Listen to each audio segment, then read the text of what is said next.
You're listening to the Author Stories Podcast, bringing you the story behind the stories and the storytellers.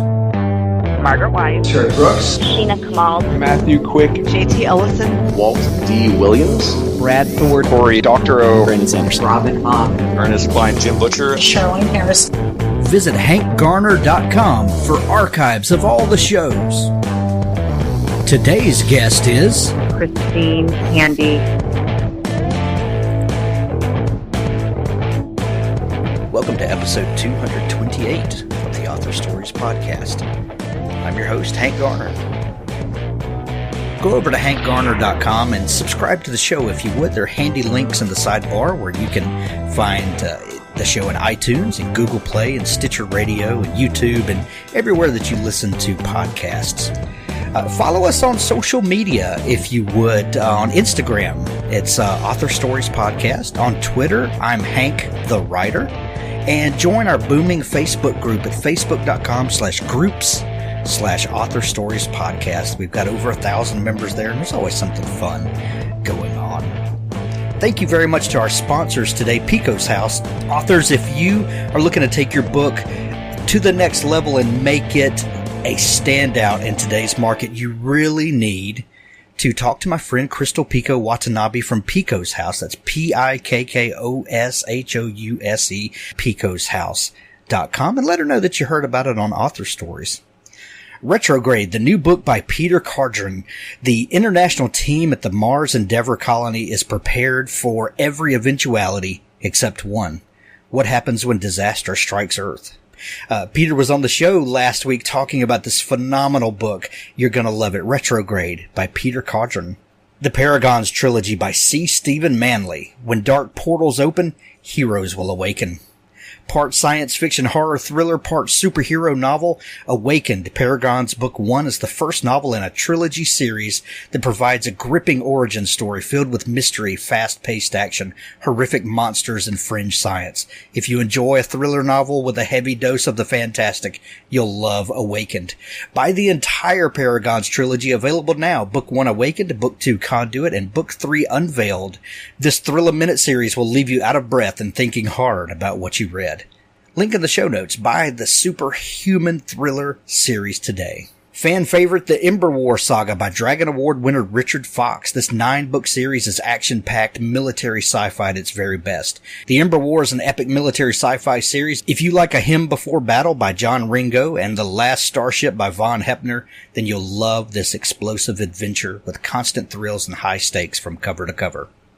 Third Scribe is a place for authors and readers to unite. Authors, if you need a place to showcase your work, Third Scribe is the service for you. What sets Third Scribe apart is their unflinching dedication to service and support. With the release of its 4.0 revision, you get a cutting-edge experience that will set your work apart. Visit thirdscribe.com today. And thanks to Nick Breaker and Paul E. Hicks for their Galactic Satori Chronicles series. Book 1 Earth and Book 2 Kron are out now. Adventure sci-fi that you're going to love. Go pick it up today, Galactic Satori Chronicles.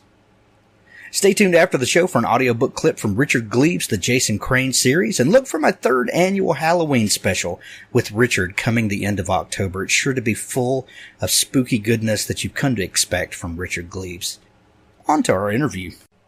Well, thanks for joining me again for the Author Stories Podcast, where I bring you the story behind the stories and the storytellers. Today, I'm really excited to bring you an interview with Christine Handy, and she has a new book out called Walk Beside Me. And I'll tell you what, I read a lot of books, and not only for my own enjoyment, but, for prep for the show. And this book grabbed me literally at the very first sentence. And we'll get into that in just a little bit. But Christine, welcome to the show. Thank you so much, Hank. I'm so excited to be here. Well, thanks. I begin each show with the same question, and that question is, what is your first memory of wanting to be a writer or a storyteller? Gosh, I remember it like it was yesterday, and I'm 47. I wanted to write when I was a little girl, and I'm not sure if it was at the age of 8 or 10 or 12, but somewhere in there. And I used to write short stories and put them under my bed because I was too embarrassed for anybody to read them, but I wanted to write all the time. I didn't actually start to become a writer till later in life, but that was my earliest remembrance of wanting to be a writer. What sort of short stories were you writing? I probably kept a few of them, and I should go back and read them. Mostly poetry, and a lot about just feelings and, young teenage girl. And but I always felt like I was a really good writer, and I always felt like this pull to do it. And, even in school, ever since I was young, I was always pulled in the direction of English classes and writing classes. And so I think they were, really short stories because I didn't have the confidence to write more than that at the time and at that young age, even though these days you hear stories about people who are prophetic in writing at such a young age. But so I just put my toe in the water until I had the confidence enough to do it as a career. I love hearing that it was just kind of something that was there. I believe that writers are born that way, and then there's usually people that come along or circumstances that kind of uncover that gift, and when we're really lucky, there's a person, maybe it's a parent or an educator or someone like that notices that in us and starts helping to cultivate that gift. Was there ever anyone like that in your life? I think so. Nobody specific, but I just did really well in English, and I did really well in school. And I just had this pull. I just had this yearning to be a writer. And after I graduated from college, I started modeling at the age of 11, and that kind of morphed into becoming my career. And I went to college, and while I was in college, I still modeled. And then after college, I wasn't sure how to necessarily become a writer. So I thought, okay, well, this is paying the bills. I'll keep modeling. And it morphed into a full-time career for me, which was great. But there was always this little missing piece inside. And I didn't really talk about it. I didn't really tell many people, but I knew that at some point, if I had the courage to do it, that I really wanted to step out and become the writer that I wanted to be, that I always had envisioned. Right. What was it? Can you put your finger on what it was that made you want to tell stories? Like what were the things that you wanted to write about? Do you remember? Yeah, I think for me, it was my only creative outlet. I wasn't an artist. I wasn't a singer, but I always felt like I had some creativity inside, and I wanted to put it on paper. I always felt, there were always stories. My book is a fictional depiction of my story, and I think that even as a young adult, what I was writing was a story about my life. And maybe, I never really, that's a great question, Hank, by the way. I never really thought of it like that, but maybe I was just trying to get my voice out there where I wasn't feeling heard in other ways. I think it's a great outlet, right? And it's a great art. And how lucky are you and I to be able to do this art that we love, and for people to read it and for people to respond to it, which I think is such a beautiful thing. It just took me a long time to get here. Yeah. So you said you got into modeling at around age 11. That was around the same time you started writing the short stories, right? Yeah, that's correct. And maybe that has a tie to it. That's a very good point. I never actually thought about that. I don't really know much about modeling. I'm not typical model fare. But it's interesting that you say that you didn't have a creative outlet. Some people might view modeling as a very creative endeavor. Obviously, it did not scratch the itch for you. That is such a good point. You're right. I always felt like modeling for the producers and the photographers and the people behind the camera, it was an art for them. I felt being the model, it wasn't so much an art for me. It was just a job. But that's a good point. Maybe, other people in my industry, other models would have thought, no, this is an art. And so for me, you're right. It didn't scratch the surface. But it was always what I knew, and it was what I was good at it. And people kept hiring me, and it became such a great career that I didn't want to give it up.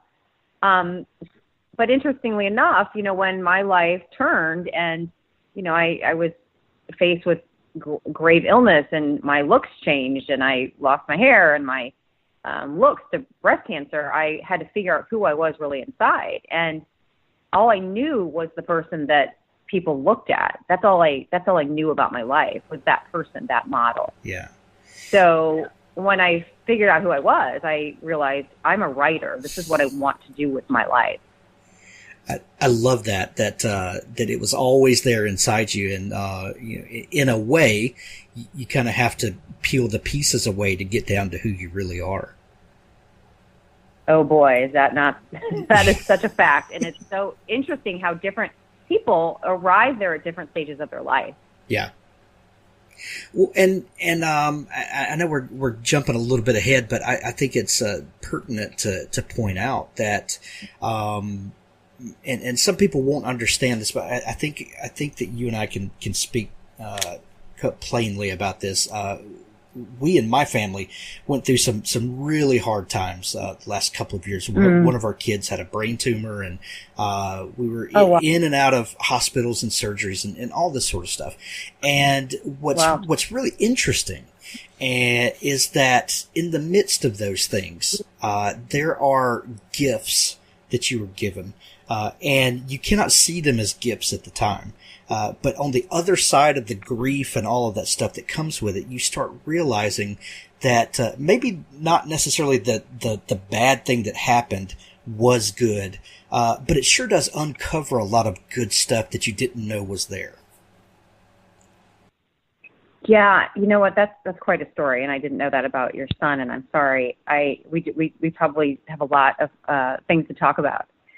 But yeah, those types of tragedies, not necessarily for your son because he's young, but those types of tragedies as an adult, we can choose how we respond to them.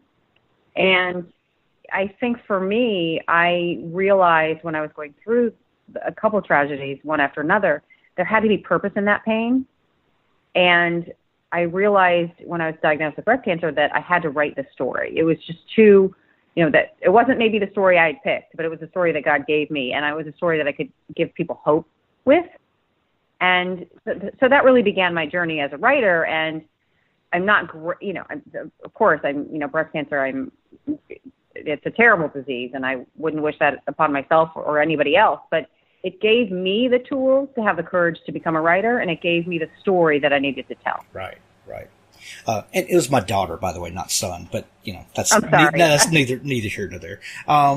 But so let's kind of lead up to this event, this thing that happened with you. So you're modeling full time. Are you married? Yes. Okay. Yes. And I have two sons. Two sons. So, by all accounts, a wonderful, beautiful life. Everything's going your way. What is the typical life of a model like? I think, some of us that have never done that, you think you go to a photo shoot every now and then. You spend a day or two maybe doing that. What do you do with all the other time between those opportunities? Well, you do know a little bit about this business, Hank. That's pretty good. Actually, you kind of nailed it right there. It does sound like a lot like that. But there, for me, there was travel involved, and there was, on the off time, what a model does is she takes her portfolio to different clients. So you have an agency, and the agency sends you out to the clients. And so when you're not set up on a booking, which is a job, you're out meeting with other clients, showing them your resume, which is really a portfolio of pictures. That's your resume in the modeling world. And so it might have taken you 3 or 4 interviews to get the 1 or 2 days of work that particular week. But you're always doing other things. And, in this day and age, and because I still model a little bit for, certain clients, but in this day and age, because of social media, that has taken away some of the additional work that we used to do when I was modeling full time. And that because social media Instagram, Facebook. A lot of models these days, they put their images on there, and the clients look on those outlets. And so it's a little bit, the industry is a little bit different, but all of that downtime, so to speak, wasn't really downtime. Right. It's a lot like being a writer these days. It sounds like that there's. It's a lot like being a writer. there are writing days, and then there are marketing days, and then there are meeting new people days and interview days, and yeah. No, you're right. So walk us through. Analogy. Right. So walk us through. Everything is normal life as far as you can tell. And did you start feeling bad? Like, what were the first indications that something was not right? Well, I have a very interesting story. Interesting, not meaning good or bad, just interesting. So, I mean, it's a long story. We love interesting. Oh, boy. How much time do you have? We've got all the time you need. Oh, boy. Well, okay. So in 2006, I had an emergency issue with my colon, and I went into the hospital and had a colon resection. Well, I didn't even know what a colon resection was until I actually had it. And basically what happened was 28 inches needed to be taken out of my colon.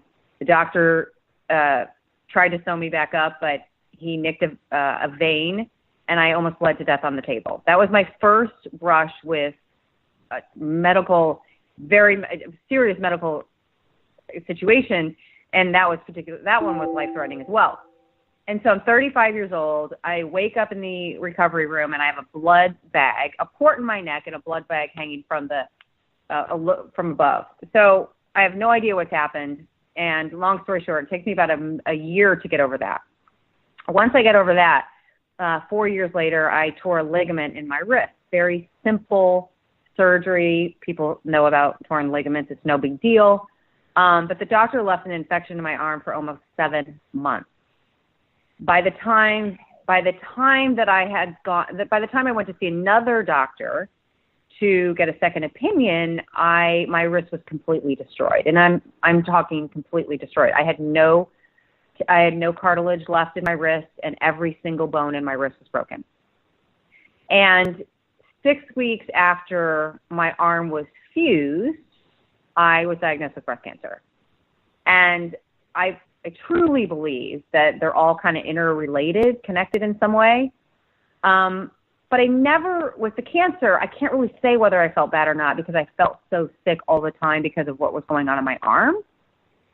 And I knew, you could tell if you looked at me at the time, you could tell my hair was thinning. This is before cancer. My hair was thinning. I was very, very thin, thinner than normal. And, wasn't hungry. But I think that was all related to the infection in my arm. So it's hard to say. But there was a lot of medical issues going on. Wow. So how did you deal with this emotionally? It's heavy. Yeah. So heavy, right? I can imagine because it seems like not only are you dealing with some medical issues that seem to just kind of be compounding as they go, but I'm sure this is obviously disrupting your work, your family life, all of that. Kind of what kind of toll did this begin to take? Wow, that's such a great question.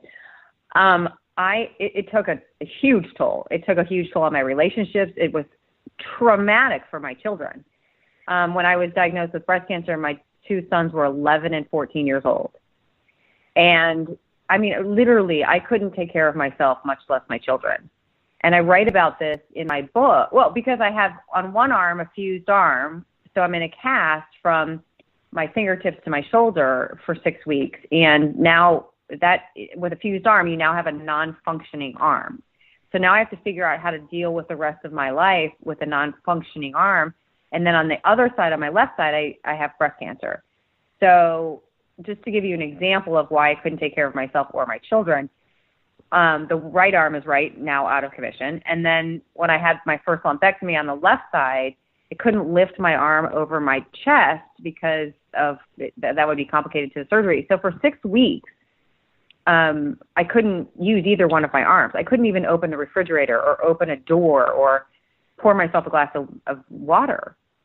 So when I say I couldn't take care of myself, I literally couldn't. And so I had family and friends and people that I had to really step up and take care of me, which is a whole nother issue, because then you become, I went from a thriving mother with this great career and, things looked pretty good, to a handicapped woman now depending on people full time. And that's very humbling to do. Yes. So I'm not sure if I answered the question. No, absolutely. Humbling and, humiliating probably to an extent, your personal pride gets in there and, absolutely. Absolutely. And then it was shameful. Yeah. And then that really starts taking a toll on your self-esteem and then how you respond to other people. It snowballs, doesn't it? It does. And, physical pain can control your life. And then you add in emotional pain, and then that really takes over. And so I think your question was, and I don't know that I answered it completely, but emotionally, how did I handle it? I didn't handle it very well. But I did have a huge support team, which helped me get through it. And really, without those women, those friends that helped me through it, I would not be here today. I talk about in my book that when I was diagnosed with breast cancer, I plotted my suicide. I was going to kill myself because I couldn't imagine. First of all, I didn't know who I was because I had been this model, and then to lose your looks and be scarred and things like that, I felt like, okay, well, nobody's going to love me. And then so my self-worth was at a 0, and so my mind wasn't functioning properly, and so I thought taking my life would help my friends and my family and my sons, that if I took myself out of the equation, they would be better off. Of course, that's not normal thinking, but at the time, that's what I thought. And so it really took a force of women. It took all these powerful women, these friends of mine, to convince me otherwise. And once they did, they said, we will never forsake you. God will never forsake you. We will get you through this. And on the other end, you will have this great story that you can help other people with. Well, once I realized that was truth, that's when I started to fight for my life. And that's when my emotional self started to kick in and I started to help myself emotionally. I mentioned at the very beginning of the show that the very first sentence of your book really grabbed me. And that first sentence is, it was a warm day in September when I decided to kill myself. And that's a fantastic opening line to a book. But I instantly, realized that this is, there's a powerful story behind that, because you don't get to that point until, like you said, that the pain really warps everything. And it really does. Yeah. So before we get to the writing of the book, because it's a fictionalized account of your life and experiences, right? Yes. Yeah. And it's about a 10-year span. It's about a 10-year span. Gotcha.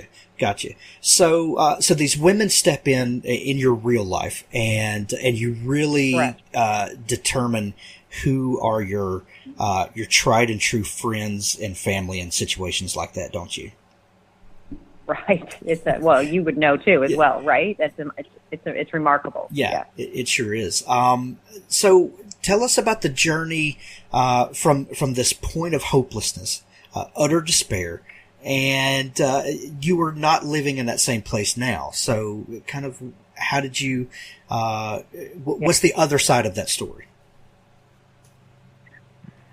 Well, I really, when I look back on my life and I look at the decisions I made, and part of it is modeling, I believe that from a young age, my self-esteem got a little bit chipped away year after year. And when I was going through my arm, the doctor who did the original surgery of the torn ligament, he bullied me, but I allowed it. And when I look back on that and I see, that bullying, I as who I am right now, I think to myself, how could I, Christine Handy, have ever allowed a man to do that to me? But it goes back to my self-worth at the time, and it goes back to my self-worth that started to get chipped away a long, long time ago. I never felt like I was worthy of going to a second opinion. I always felt like, and you know, and to bring out another point that I believe we're always taught is you trust your doctors. So, and I didn't feel like I could overrule what my doctor was saying. I thought, okay, he's right. Of course he's right. What's going on in my body that I think is there, he's saying isn't there. So I have to believe him, because in our society, we believe doctors are gods, right? And we believe them. And so I didn't listen to myself. And I look back and I think to myself, that went on for so many years. I didn't listen to myself. And it kind of started for me when I was starting to model. And I'm not saying that the industry did it to me. Maybe I did it to myself. I'm not sure. But I think over the course of time, you know, my self-worth just was at a zero.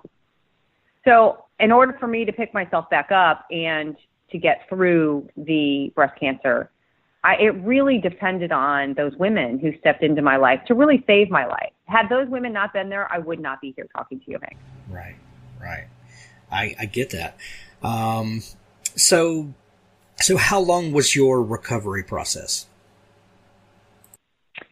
So I'm still dealing with the arm. I'm actually, a fused arm is an interesting thing because it's a remedy for the situation, right? All the broken bones and the no cartilage, but it's not a normal, like I don't have a wrist. And so it affects other parts of your body and you're in pain and things like that.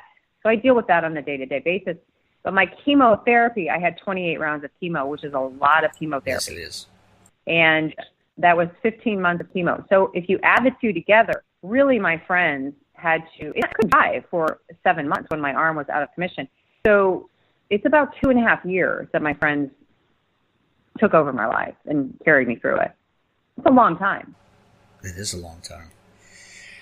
So on the other side of that sits a book. Walk Beside Me is the name of the book. What brought about the desire to write down your story, but to couch it as a fiction story? But what was the initial desire to get the story out there?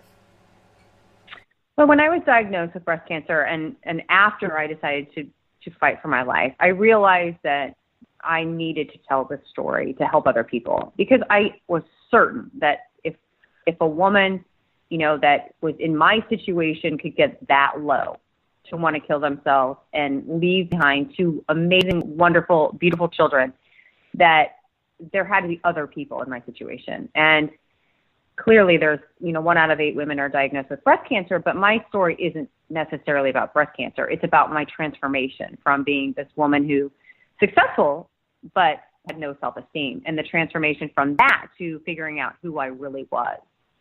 And I felt like to put that on paper was such a beautiful story, because I think a lot of women deal with self-esteem issues and deal with self-worth issues. And I think a lot of people trust, you know, what these doctors say. And I think that was an important aspect to my story, that you need to trust your intuition and not necessarily the people that we put on this pedestal.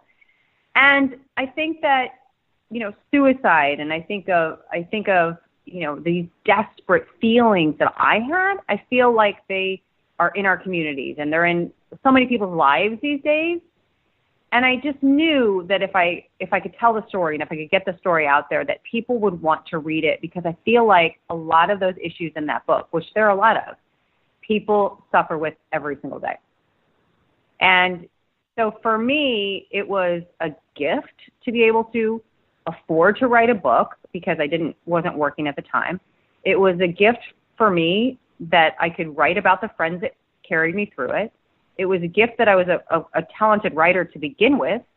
And I felt like, you know, I had to give back, and I had to give back in a big way. And so for me, my mission in my life and my story is really to give back to other people and try to help those people that need it. What were some of the challenges, Christine, in you said earlier that you written short pieces of fiction, but never anything novel length. When you first got the idea what were how did you go about it as someone who had never done it before, but you had this powerful and kind of overwhelming story? Kind of what are just some of the real practical things that you had to do to get started and to get the story out? Well, the first thing I did was I started to take notes of when I started my chemotherapy, and I started to take notes about the previous year, and I started to take notes, a journal about the colon surgery, and just kind of write down lists of impactful things that had gone on in my life and where I was emotionally at the time. And once I started to write them down, it gave me almost an overview of my life, and it gave me almost an outline, and not by choice. It just ended up being more of an outline. And so that really helped me in the writing process, because I didn't have a clue as to how to write a book. I've actually written a second book that hasn't been published yet, but the second time around, I wrote a very descriptive outline, and that really helped me write the second book. So once I started to log in some notes and really journal about my journey, then I asked my friends to do the same. And so I took all of that information after I was healthy, and I took about 9 months, and both of my kids were in boarding school at the time, so I had 9 months of ample time to do it. And I would just set time every day where I knew I would be writing, which I think is really important for a writer, because we can get caught up in life and get busy and not sit down and do our work. And it took me, that school year that my kids were in boarding school to write this book. And then I hired an editor. Actually, I hired 2 editors, and they cut back my book. I wrote 120,000 words, and my book was actually cut back to 100,000 words,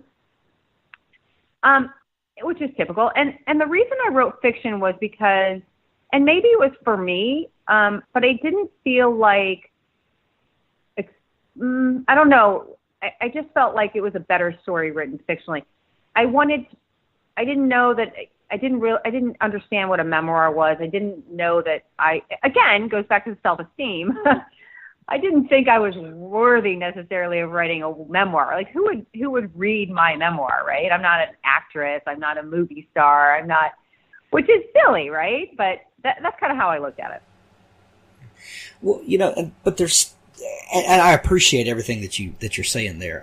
But there is something very powerful about fiction that allows us to really peel things back and show the essence of the thing, while maybe changing up some details and adding in color and character and things like that. But fiction is sometimes, to me, more powerful than memoir.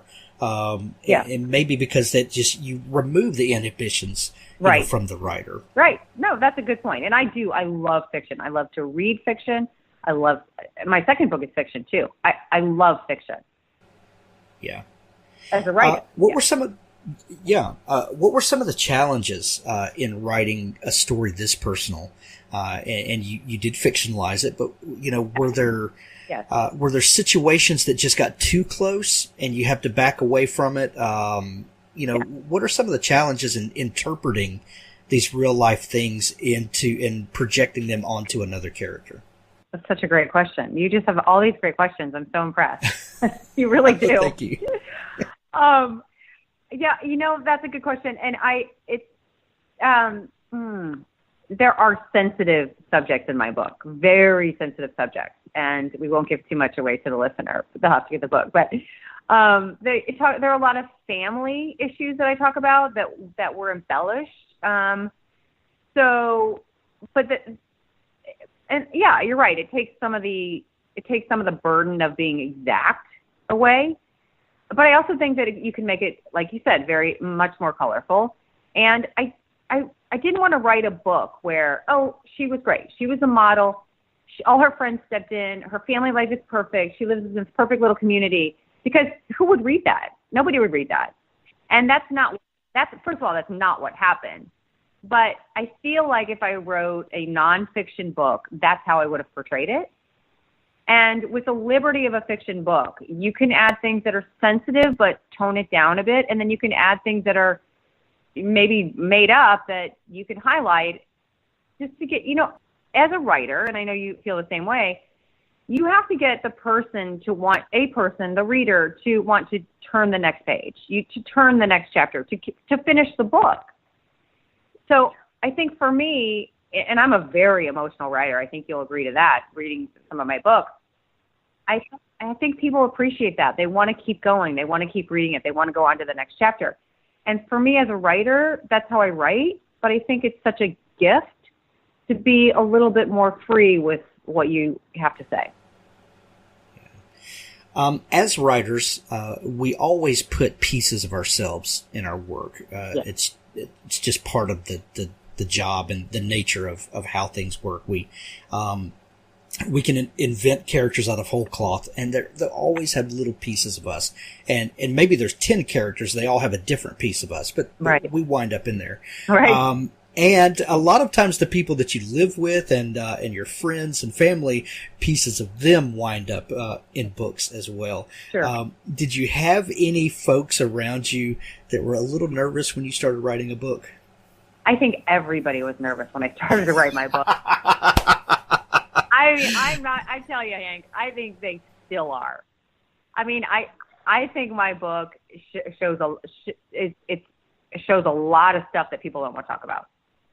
And I think for me, having the courage to do that was one of the hardest things I did.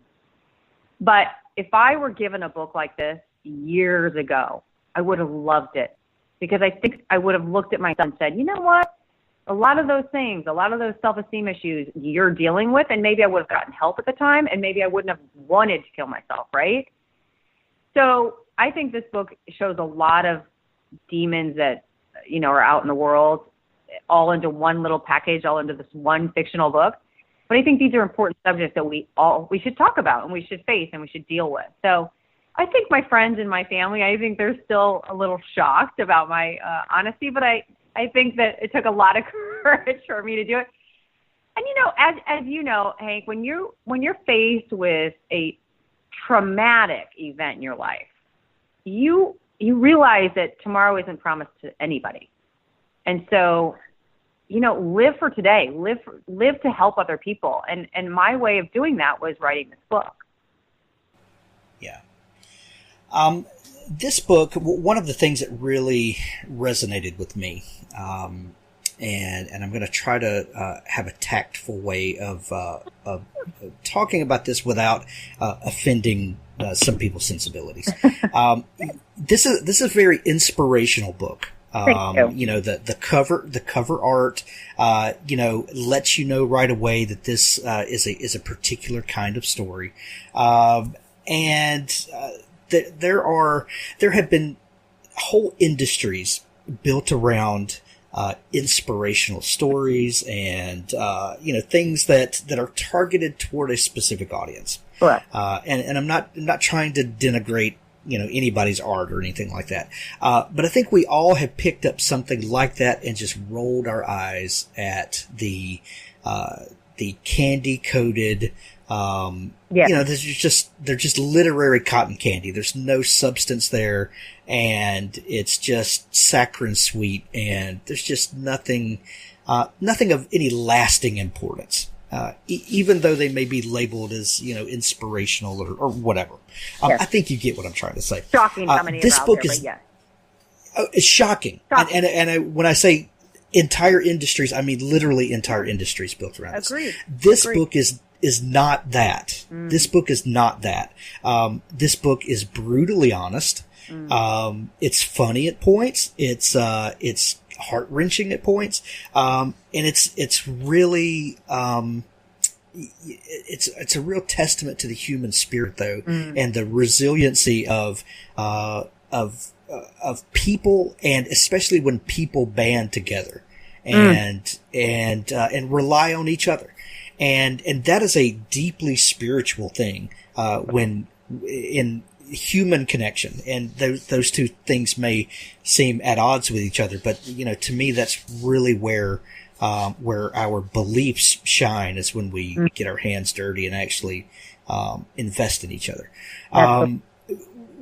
What are your thoughts about that, about writing a book that definitely has a message and has, you're definitely guiding the reader on a journey and you're going somewhere, but you are not afraid to be real and to tell the story like it is and not really worry about offending people along the way?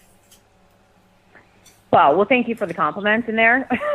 I know that was very long-winded. I'm sorry. No, first and foremost, thank you for those compliments, because everything that you said was part of the reason why I wrote it. And so I thank you for that. Validation is real, and I appreciate it. But I think that, I was afraid for most of my life. And I think when I was so sick for so long, I just had to get out of that fear and do something with it. And so, to write this story, and the other thing is, to go back to those books that you're talking about, I was given a bunch of books when I was going through cancer, and none of them really felt very inspiring to me. And it did feel a little bit plastic and patronizing. Yeah, but definitely patronizing. Yeah. Absolutely. That's the perfect word.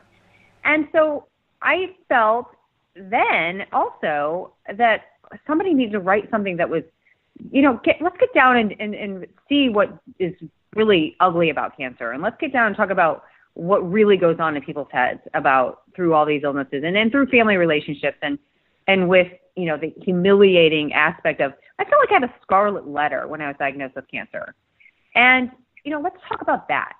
And I just didn't think there was anything out there that talked about it. And I didn't want to sell myself by not talking about that stuff. And I didn't want anybody else to I didn't want myself to put out a book that looked pretty on the table, but nobody wanted to pick it up because it had no substance. And so I was brutally honest, and it's been very good because people like it and people want to talk about it. And I think it's opening up a lot of conversation. So I'm very proud of it. Yeah, absolutely. As you should be. Thank you. What has been the response to the book since it's come out, and in that response, what has surprised you the most? I've had a great response. I've done very well with the book, and it's been very well received. I have not had a single person reach out to me that has said they couldn't get through the book. It's a bestseller, and you can buy it on so many different ways, but it's in Barnes and Nobles, and it's on Amazon, and it's in Japan. It's on iTunes. It's been, it's out there, and it's been well received. Fortunately for me, I'm selling books. But one of the things that I think that, helps this book is that, again, people talk about, we all talk about, as writers or readers, we talk about, oh, you should read this book. This really helped me here. This is such a great recommendation. And I think that's kind of happened with my book, where people pass it on or people talk about it and say, oh, you should get this book. And that's been great for me. But one thing that has stood out for me, which really meant originally I felt like was not a compliment, became the biggest compliment since I wrote this book. And I'll tell you that story. I was up for this award up in the Hamptons, and the librarian in the Hamptons was picking these books that were going to receive this award. And I'd gotten through a couple different people, and my book was on the short list. And I got an email from the librarian saying, okay, I know you've gotten this far with your book in what we're doing here, but I'm not able to give you this award, and this is the reason why. And the reason she said it was because she said it left her feeling so deeply for 5 days after she finished that book. She just couldn't put it on, at this award. And I thought, it kind of took me aback, and I thought, well, that's not very nice or something. And I realized that's a great compliment. I mean, if my book can make somebody feel for days after, that's incredible. Yeah. That's done my job. That's right. So it's a compliment. And awards are weird, Awards are weird. Yeah, that's, the whole concept is just bizarre. But, the fact that that it resonated with someone is, that's really the validation that an author needs. Yeah, and I have two people in the entertainment industry that are looking at my book to make it. One is looking at it to make it a TV series, and another is to look at a film. And I always believed that when I was writing this, that it would become something of that nature. Because I could totally see that. You can see that, right? It's written to be. I mean, I'm not going to give it away, but the last scene, and maybe you've not read the last scene, but the last scene is, that's a movie set. So, and it's also powerful, a story about women too. Sure. Speaking of being a powerful story about women, have you gotten feedback from readers? Because that's really, you can have a book that sells a lot of copies and wins a lot of awards, but until someone reads it and it messes up the reader, your job as an author is not done. But when you start getting those, my last book that I wrote, called Writer's Block, and I was writing it during the time that a lot of this stuff was going on with my daughter. And it's not a story about that. But it's obviously informed by that. If you read the book and then you know what was going on, it's obviously informed by it. And I got an email from a reader, and it said, the subject line was, "I hate you." And the body text said, "I just literally snot cried and I can't do anything for the rest of the day."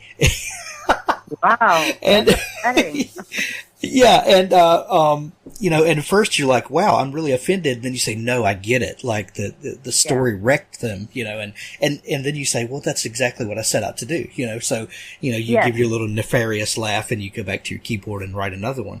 Right. But, those things are worth everything to a writer. Sure. So talk a little bit about some of the feedback that you've gotten from readers and how it's affected them. Well, let me go back and say that I have not gotten a lot of awards, although I wish, at some point maybe I will. But I've had people reach out to me, mostly good. I've had a couple reviews on different platforms where I got 1 star, and the comments under those reviews, which are fewer, thankfully, were, well, one person said they couldn't get through it, which is the only person I've ever heard said they couldn't get through it. But one person said that they didn't like the foul language. And my book was first self-published. And after it was out for about 8 months, it was picked up by a publisher and republished. And none of the content in the story was changed. The only thing that was changed was the foul language, and they took the foul language out. When I was writing the book, I left the foul language in because I have a potty mouth. And I wanted to be, I just do. I'm not addicted to drugs. I don't do, I'm not a big drinker, but listen, I like to throw around the F-bomb a little bit. And that's not a good quality, but it got me through some of the stuff. But so I wanted it to be authentic, and I wanted those things in there, but I understood when somebody said, you know what, it's a beautiful story, but I didn't want the foul language in it. Okay. I get it. Everybody has an opinion, and so I agree. I agree, Hank. Thank you. I think it's important to listen to your readers, and I wish more would reach out to me, to be honest with you. What have you said you're working on a second book. Is it connected to this one at all? Yes, it is the sequel. I haven't titled it, but I finished writing it about 6 months ago, to be totally honest with you. And I needed to take a step back away from it. It is mostly fiction. It's the continuation of the story, and it starts with me being healthy after chemo. But haven't really lived that long post chemo, and so I did make up the story, but I love the book. I absolutely love it. So now I'm in the editing phase, trying to edit it myself, and then I'll hire an editor and have them edit it, and then I'll take it to some publishers. But after I wrote that, I was kind of exhausted. And it was more emotional exhaustion. Even though it was more made up than anything I've ever written, it kind of wore me out. So I needed to take a step back and work on and just promote this Walk Beside Me. And interestingly enough, in my second book, I'm writing my first book. Does that make sense? Oh, nice. Yeah. So cool. It gets a little meta.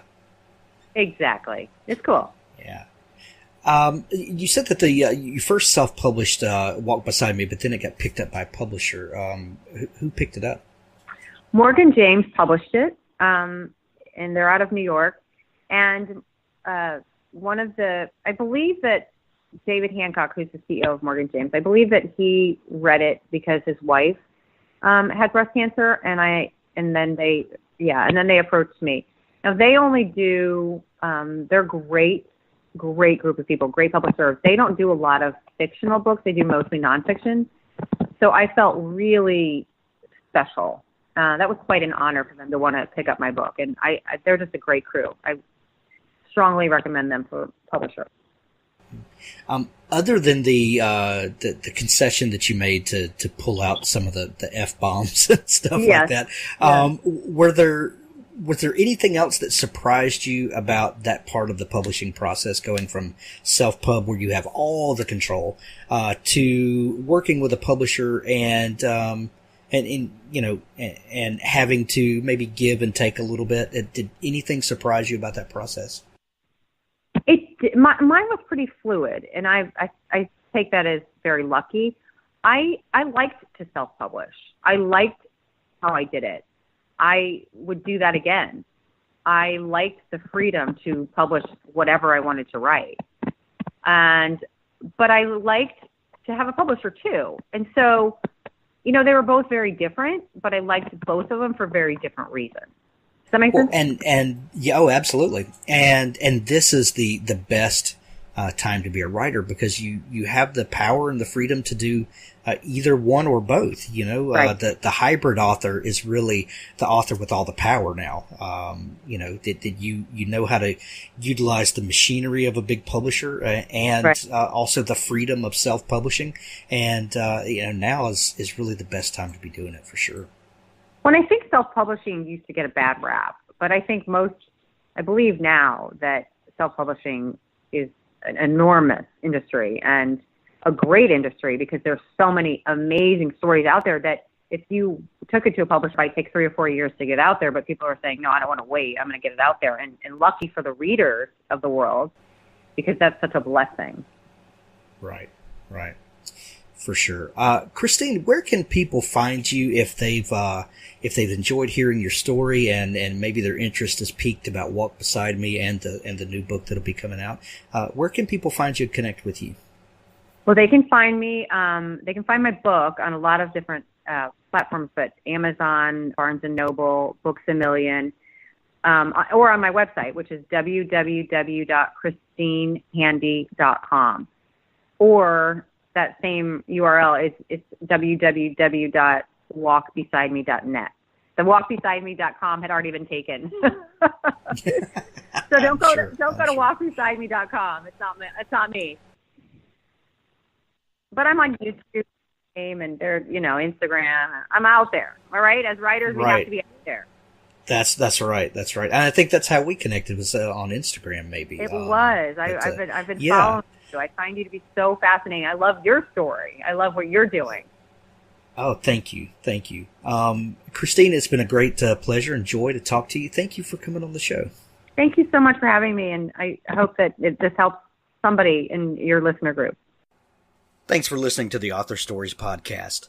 For more great author interviews like this one, go to hankgarner.com and dig through the archives. There's something there I know you'll love.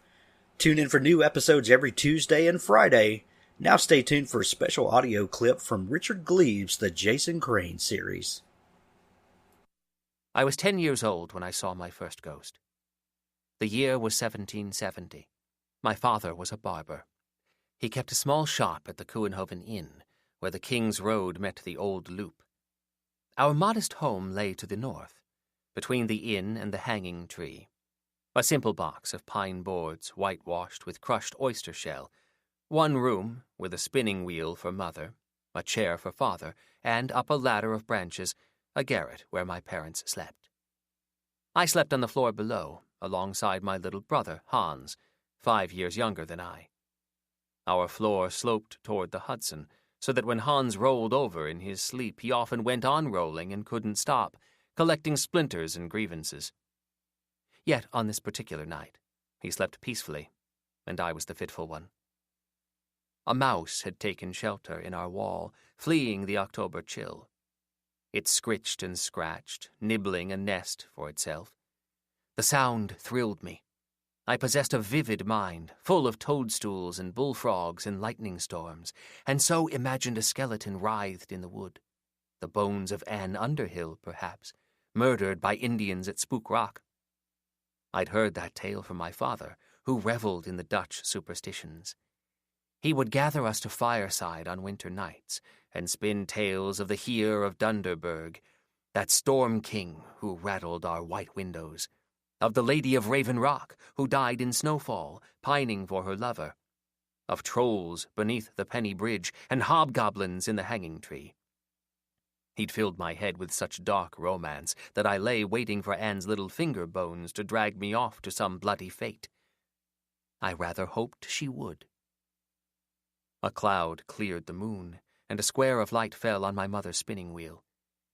The sharp spindle glinted, and the wheel began to turn, without touch. A figure appeared before me, as through a mist. A grey head bent to the work. She fixed me with eyes black as open graves and whispered in a low, guttural hiss, "Spin, or you shall not eat." I cried out and fell to my pallet, arms over my head. Hans awoke, lost his balance, and rolled away, bleating with pain as he struck the riverside wall. Father emerged above. "Agatha, what is wrong?" "There's a ghost, Papa! A ghost! Help me!" Hans laughed despite his bruises, and Mother moaned and ordered us to sleep. But Papa descended and took my hands, his blue eyes twinkling. "What did you see?" "An old woman. She said, 'Spin, or you shall not eat.'" "Oh!" He raised a candle beneath his chin. "You saw old Willow. She lived here long ago, when this was the home of Isaac Hart, our candle maker. Her husband was killed by savages. Hart took her in at the request of Lord Phillips, who paid a token sum for her upkeep. But Hart was greedy, and kept the money for himself. He never fed her unless she spun. So Willow spun and spun and spun, like a spider, year by year, growing old and blind and falling to waste. She died at that spinning wheel, fell over one day, and the spindle pierced her heart." Hans screamed and hid beneath the table. Mother appeared above. "Daniel Van Ripper, you are a fool!" I kissed Papa's fingers, for I loathed that spinning wheel. I'd be no toothless ghost, spinning and haunting little girls. I felt pity for such a spirit, and gratitude to have her example before me, steeling my resolve. Every night thereafter, I would leave a crust of bread for old Willow, and sleep with one eye open, in case she came to spin for me again.